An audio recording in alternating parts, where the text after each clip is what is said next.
Buenos días. Vamos a ver los 7 criterios de la textualidad en un discurso. Estos 7 criterios de textualidad en un discurso tienen que ver con las relaciones que se van a establecer entre el emisor y el receptor y entre el emisor y la obra. Los 7 criterios del discurso serían la coherencia, la cohesión, la intencionalidad, la aceptabilidad, la informatividad, la situacionalidad y la intertextualidad. Vamos a ver qué sería un texto. Un texto es un acontecimiento comunicativo que cumple con 7 criterios de textualidad. Si alguno de ellos no está presente en el texto, no se considera como un elemento comunicativo. Estos 7 criterios de textualidad van a servir para favorecer la comunicación entre el emisor y el receptor. Los primeros términos que tienen que ver con el texto serían la cohesión y la coherencia.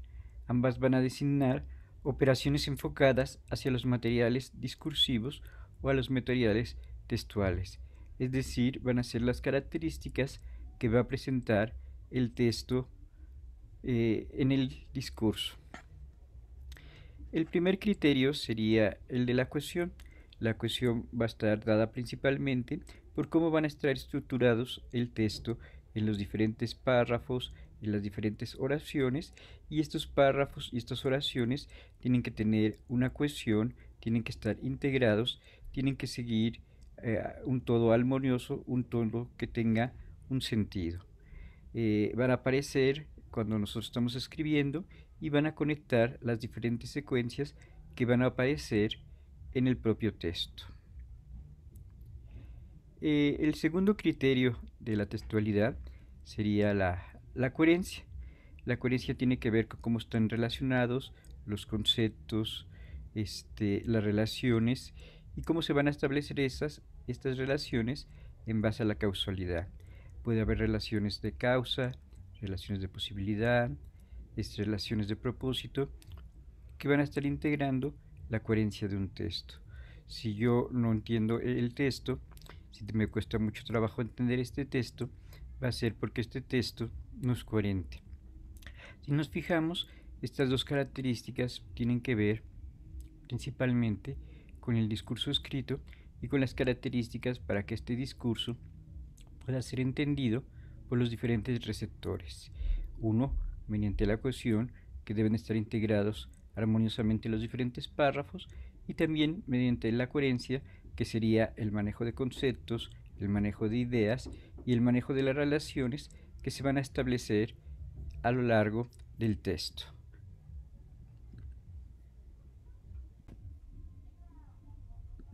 Vamos a trabajar con la coherencia y cohesión textual. Para que un texto sea considerado texto es necesario que sea coherente y que tenga cohesión.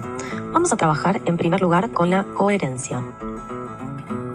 Nosotros podemos ver la coherencia en un texto si podemos designarle un asunto o un tema. Si podemos decir de qué se trata el texto. Si no podemos decir de qué se trata porque está, por ejemplo, muy confuso, eso significa que el texto no es coherente. Para que un texto sea coherente, es fundamental que los conceptos que están presentes en el texto establezcan diferentes relaciones. Una relación, por ejemplo, de temporalidad. Y también es importante que se establezca una relación de causa y efecto.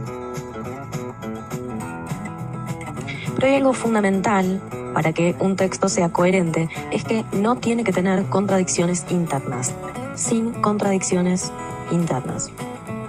Si las tiene, es decir, si empieza diciendo algo y después dice algo completamente diferente sin ningún fundamento, no es un texto coherente. Bien, vamos a trabajar ahora con la cohesión. Cohesión. La cohesión en un texto se va a dar a partir de una serie de elementos que se llaman mecanismos de cohesión. Lo que hacen estos mecanismos es establecer una conexión entre las ideas de un texto. Una de las características uno de los mecanismos de cohesión es lo que se llama elipsis. La elipsis es un mecanismo de cohesión. La elipsis lo que hace es omitir un elemento que ya se mencionó anteriormente, entonces se puede reponer por el contexto. Omitir un elemento. Es decir, si yo ya, por ejemplo, utilicé una palabra o hablé de un determinado tema, no es necesario que lo vuelva a repetir, porque yo sé que por contexto ese elemento que no está dicho se puede reponer. Otro mecanismo de cohesión es la sustitución léxica, ¿sí? La sustitución léxica consiste en el reemplazo de una palabra por otra de un significado similar. Reemplazo de palabras. Por ejemplo, los sinónimos. Es decir, yo no utilizo siempre la misma palabra, sino que voy utilizando sinónimos para que no haya una excesiva repetición de aquello que estoy diciendo. Entonces, con una palabra diferente, digo la misma idea que dije con otra palabra. Bien, dentro de la sustitución hay otros mecanismos, pero no es necesario verlos ahora. Otro de los mecanismos de cohesión, otro de los elementos, son los conectores. Los conectores permiten organizar el relato, ¿sí? Entonces hay diferentes tipos de conectores con los que vamos a trabajar en este video. Por un lado tenemos los conectores temporales. Los conectores temporales lo que van a hacer es ubicar las acciones en el tiempo, ¿sí? Como por ejemplo antes, después, luego, a continuación, por último, ¿sí? Entonces ubican la acción en el tiempo. Además de los conectores temporales, encontramos los conectores adversativos. Los conectores adversativos van a mostrar una oposición entre las ideas que están uniendo, ¿sí? Entonces, algunos de ellos son pero, sin embargo, ¿sí? Lo que hacen es plantear una oposición entre dos términos. También tenemos los conectores causales. Los conectores causales van a relacionar una acción que funciona como causa y otra que funciona como consecuencia.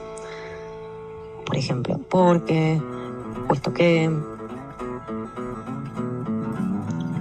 pues al respecto. Bien. Después tenemos los conectores consecutivos. Los conectores consecutivos van a conectar dos acciones y establecer que una es la consecuencia de la otra. Por ejemplo, en consecuencia. En consecuencia, de modo que, por eso. Y por último, vamos a ver los conectores aditivos. Los conectores aditivos van a conectar dos ideas o elementos que aportan información. Por ejemplo, y además. Hay otros tipos de conectores también, pero en este video vamos a trabajar solo con estos. Bien, entonces vamos a hacer un pequeño cuadro que resuma lo que dijimos hasta ahora. Entonces, hablamos de los mecanismos de coherencia y cohesión. Y dijimos que un texto se define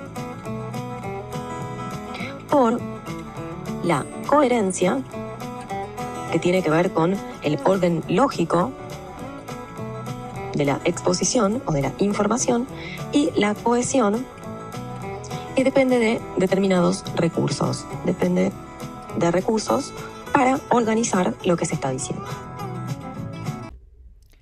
Ahora vamos a ver otra serie de conceptos que tienen que ver principalmente con el receptor, que tienen que ver con el usuario.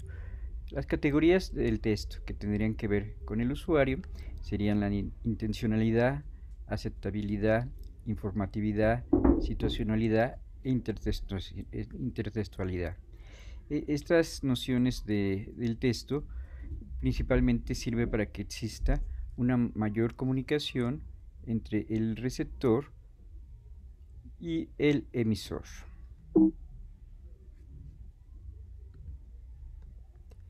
La primera de ellas sería la intencionalidad. Siempre va a existir en todo tipo de discurso una intención por parte del autor, por parte del emisor, por parte del hablante, con respecto a aquello que quiere comunicar. El autor o el emisor siempre van a querer atraer la atención consciente para lograr determinados objetivos específicos en su mensaje. Esta sería una característica muy importante del discurso y que también va a estar relacionada con la comunicación. Casi ningún mensaje ni casi ningún texto carecerían de esta intencionalidad, sino todo mensaje, todo texto va a tener una intencionalidad. La intencionalidad es muy importante dentro del discurso para que se pueda dar un resultado, para que se pueda dar lo que el emisor pretende hacer con este mensaje o con este texto. Vamos a ver algunas de esas características. El emisor o el autor va a tener siempre una intencionalidad y esta intencionalidad tiene que ver con que quiere llamar la atención del espectador. Quiere llamar la atención del espectador por alguna necesidad, por alguna función que quiere provocar en este receptor. Puede ser que el autor quiera comunicar, quiera informar o quiera persuadir. De hecho, estos tres tipos de comunicación no serían excluyentes y no estarían relacionadas. Siempre quiero comunicar, pero a lo mejor al mismo tiempo quiero persuadir, o para persuadir necesito de la información. Entonces, estas tres categorías estarían siendo complementarias y en las diferentes partes del mensaje se daría información, se comunicarían determinados tipos de aspectos o también se persuadiría. Esta intencionalidad se va a caracterizar porque va a estar dada dentro del lenguaje oral, del lenguaje escrito y del lenguaje visual. También se puede dar en los diferentes medios de comunicación como la televisión, la radio, la prensa y el internet. Entonces la intencionalidad hace posible que este mensaje, que este texto llegue a conseguir los propósitos que va a tener este emisor, este autor. Esta sería una de las características más importantes del discurso, porque todo discurso siempre contaría con esta intencionalidad. Cuando yo quiero analizar lo que tiene que ver con el discurso, yo voy a tratar de buscar partiendo de cuál es la intencionalidad del autor, cuál es la intencionalidad que me quiere dar ese receptor. Pasemos al siguiente punto. El siguiente punto sería la aceptabilidad. Cuando el emisor o el autor maneja un discurso o maneja un determinado tipo de texto, este tiene que llegar a su audiencia, tiene que llegar a los diferentes receptores. Y para que este mensaje o este texto sea aceptado, tiene que tener las características que ya vimos anteriormente, que tiene que tener cohesión y tiene que ser coherente. Si no existe esta coherencia y esta cohesión del texto, el oyente no va a entender parte del texto, no va a entender parte del mensaje. Por eso el discurso tiene que tener estas dos características, la de cohesión y la de coherencia.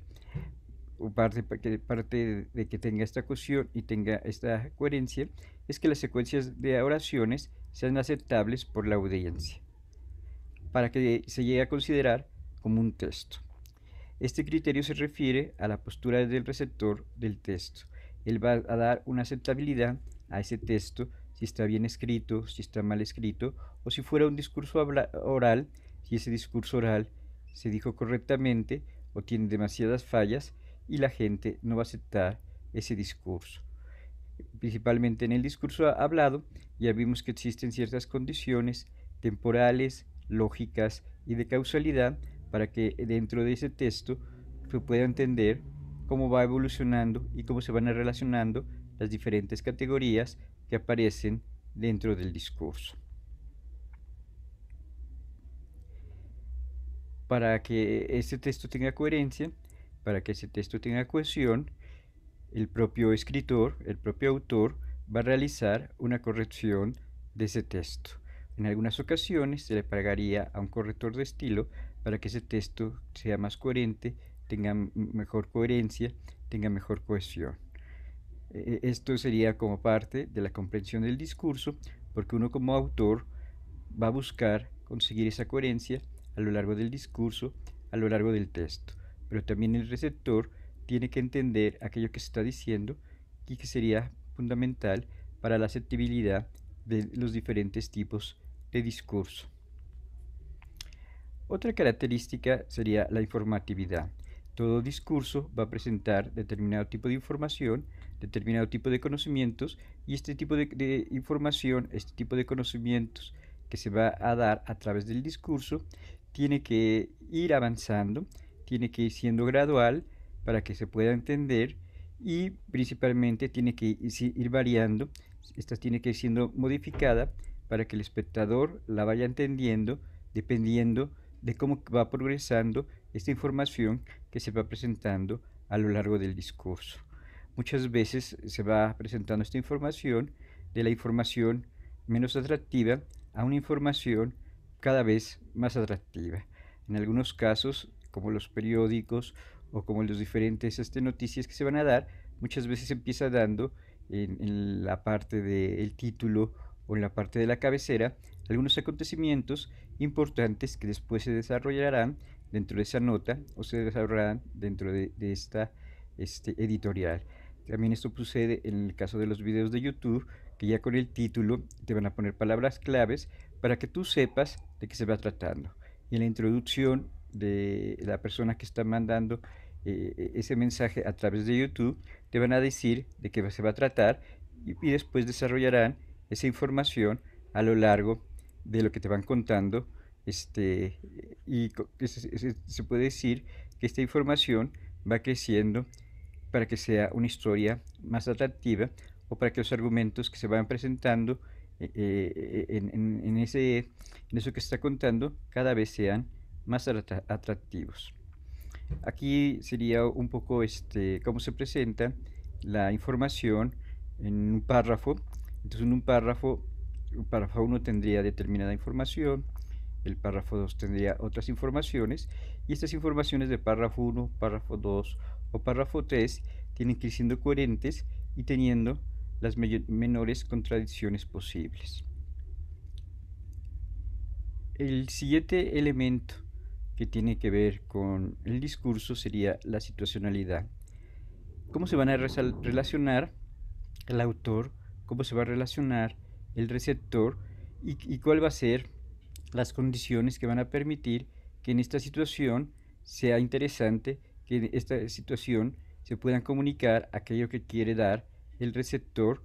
Y va a haber una situación comunicativa, y esta situación comunicativa se trata de que sea lo más relevante posible, escogiendo el canal, escogiendo la manera en que se va a decir, escogiendo el cómo se va a decir, escogiendo determinadas palabras, determinadas expresiones que se entiendan lo mejor posible.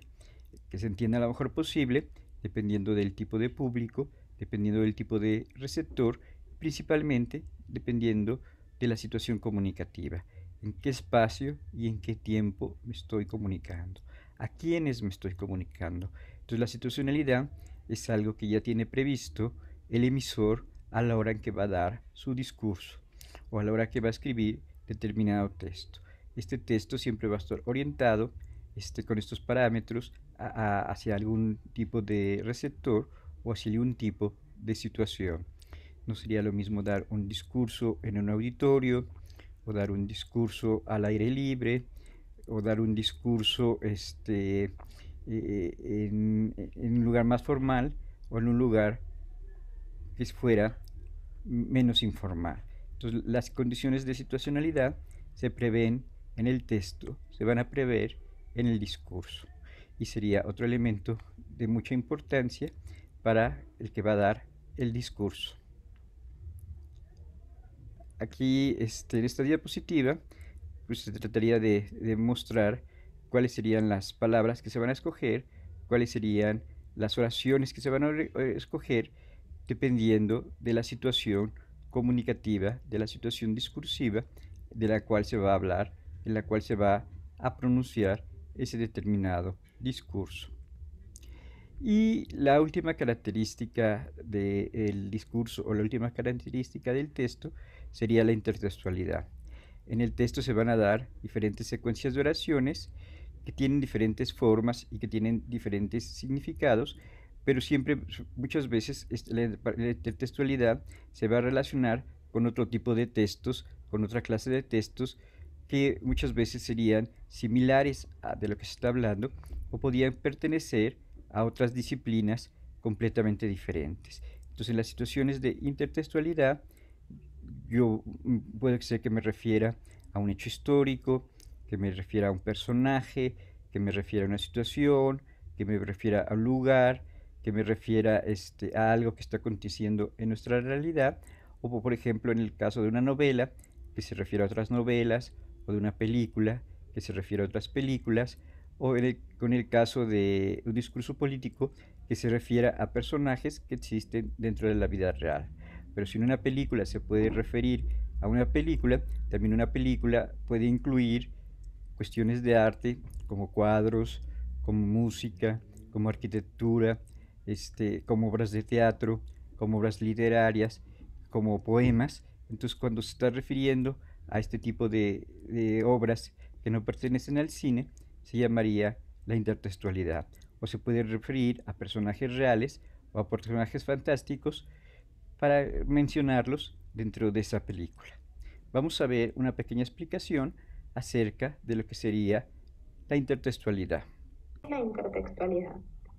La intertextualidad va a ser la relación que existe entre dos o más textos o entre dos o más producciones. Puede ser entre un texto y una película, o entre una película y otra, o entre una película y un libro, ¿sí?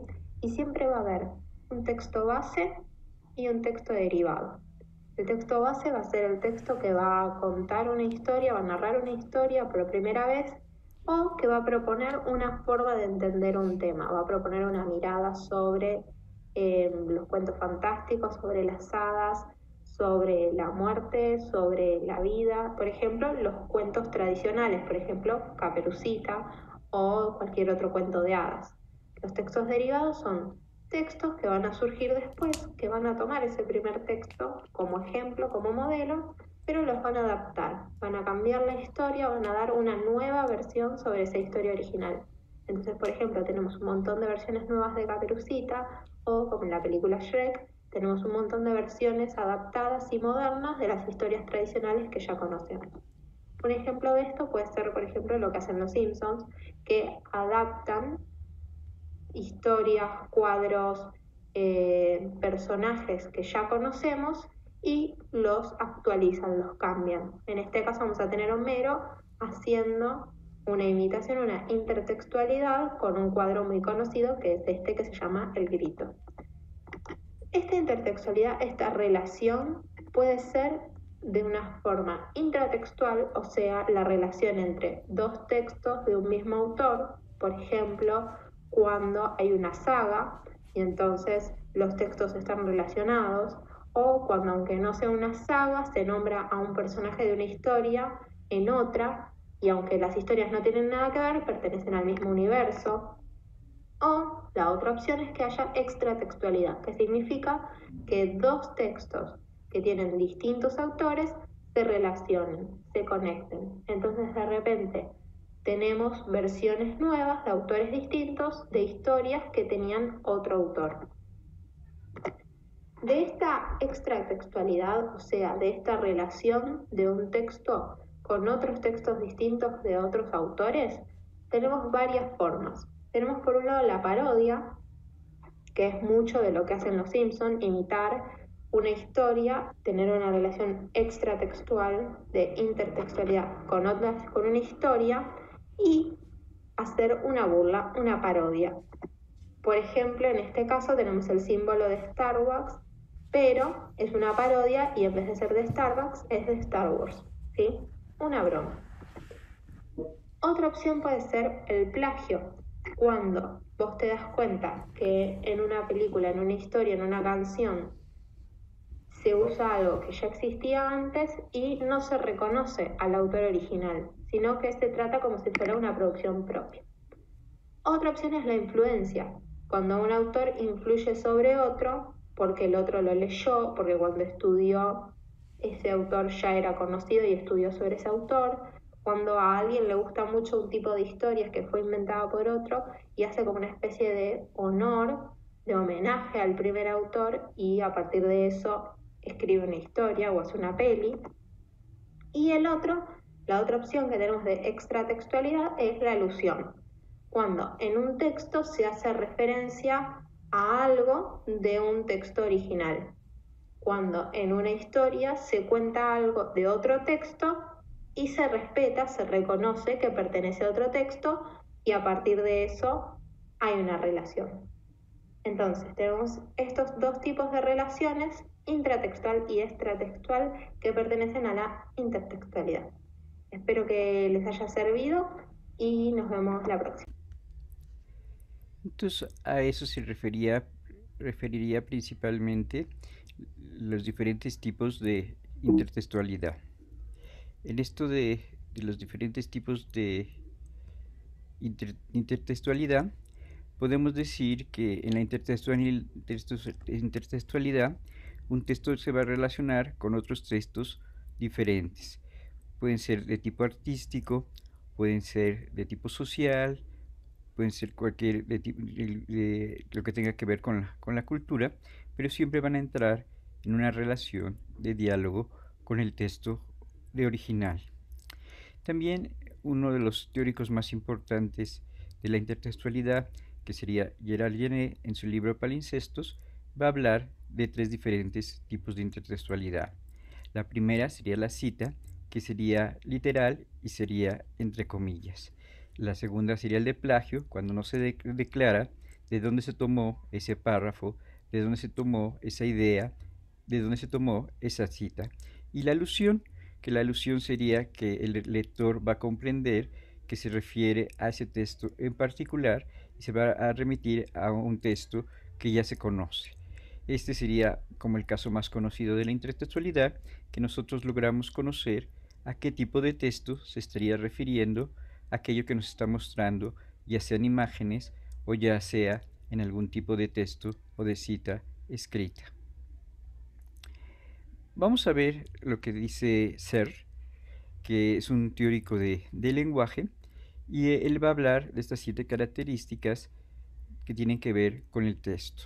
El primero sería la cohesión, que va a depender de la parte gramatical y cómo va a estar estructurada esta parte gramatical. El segundo aspecto sería el de la coherencia, que van a ser las relaciones entre los conceptos y cómo se van dando estas diferentes relaciones entre los conceptos a partir de los conectores más importantes. La tercera característica del texto sería la intencionalidad. La intencionalidad sería lo que quiere conseguir el emisor, lo que quiere conseguir el autor. Y la aceptabilidad, que sería que el receptor acepte aquello que está diciendo dentro del texto o que no acepte aquello que se está diciendo dentro del texto, principalmente por falta de coherencia, por falta de cohesión o por no coincidir con la intención original que tiene ese autor, que tiene ese emisor.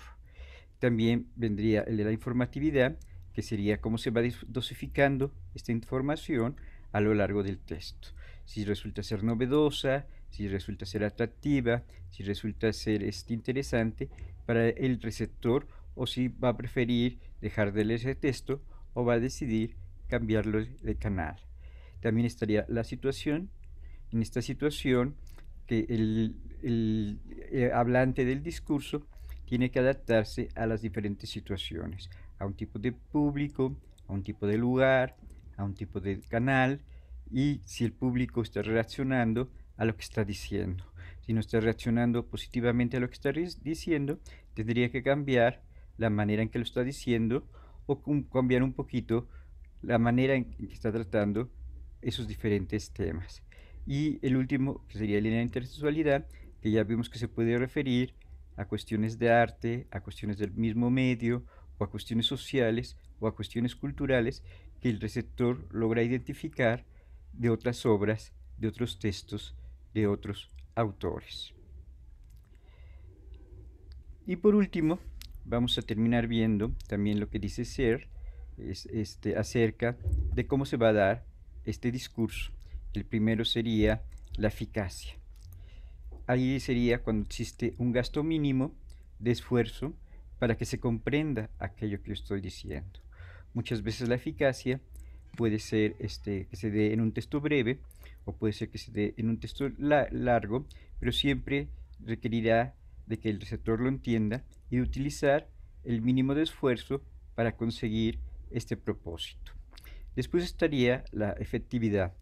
La efectividad sería la intensidad del impacto comunicativo y la creación de condiciones favorables para alcanzar una meta o un objetivo. Entonces puede ser eficaz porque se está entendiendo, pero puede ser poco efectivo porque si no está cumpliendo con el objetivo de este autor, con el objetivo del emisor. Entonces, las dos condiciones básicas para que el discurso o el texto se pueda producir sería la eficacia, que sería un gasto mínimo y que se entienda lo que estoy diciendo, y la efectividad, conseguir ese propósito, conseguir esa meta, conseguir ese objetivo. Y el último punto que tiene que ver con el texto, que tiene que ver con el discurso, sería la educación. En la educación se tiene que responder a las demandas comunicativas de lo que el emisor quiere decir y de lo que el receptor pueda interpretar y pueda ser convencido de lo que se está diciendo en ese discurso. Entonces serían los 7 principios básicos que van a estar regulando a los textos y que van a estar regulando los diferentes tipos de discurso. Bueno, eso sería todo. Muchas gracias y vamos a pasar a una sesión de preguntas.